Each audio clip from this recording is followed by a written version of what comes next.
And this shit just got better. I mean, it freaking... Damn! So many freaking fight scenes, so much death, which in each character had involved with. Like, this weren't just no ordinary fights where everyone's fighting like, oh, I hate you because you're an investigator, or I hate you because you're a ghoul. This had some serious personal issues on each fight that happened in this episode.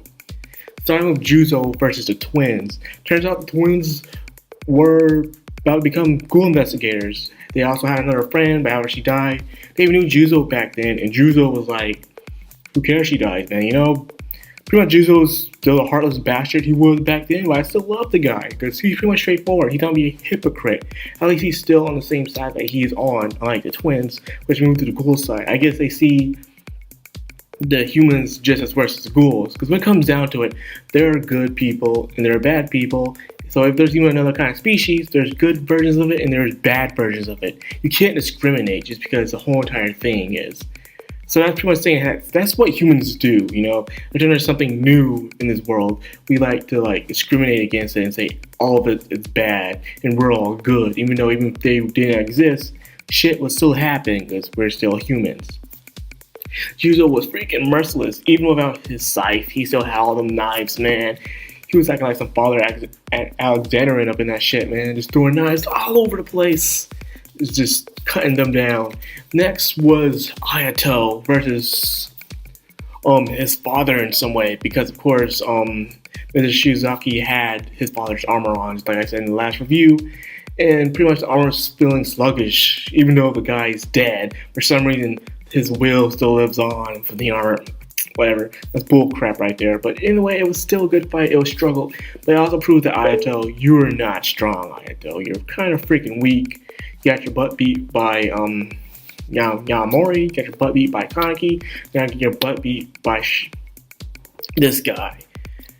However, as he was about to die, Kaneki freaking comes in as a centipede, man. He has all these tentacles coming out of him. No, they're not tentacles. And just kicking his ass, man. And Amon comes just in time to see what's going on. And as you can clearly see, Amon is disappointed. He wanted to see Kaneki again and talk to him, because he felt like Kaneki was different among the other ghouls. He wanted to see what was going on. Is there more to ghouls than he thought there was? And remember, his father did let him live, and so did Kaneki, and they were both ghouls. So after seeing that, he was like, dude, you're the same like everybody else. You're like the rest of the ghouls. So his opinion changed again as he was fighting Kaneki. He started taking off his freaking tentacles and all that shit, man. But even with that, Kaneki was still getting up, healing fast. He was going insane. This new form, he cannot control whatsoever, just to let you know. After Amon said, are you really just a monster? He stopped, went back to normal, and says he doesn't want to eat anymore. And at that moment, freaking the one-eye owl comes up, man. The king pops up. He looks bigger. Remember, like I said in episode 3, I believe, episode 3, where they're talking about the one-eyed ghoul, the owl. They're saying how he looked different from the time during the first episode of season 2. That Wayman back then, he was much bigger and a bigger threat. Looks different, so something's weird going on. Why did Owl come out of nowhere? Does Owl have anything to do with Agori Tree? Or maybe the Owl is somebody else we don't know about? There's a lot more going on that's really happening here.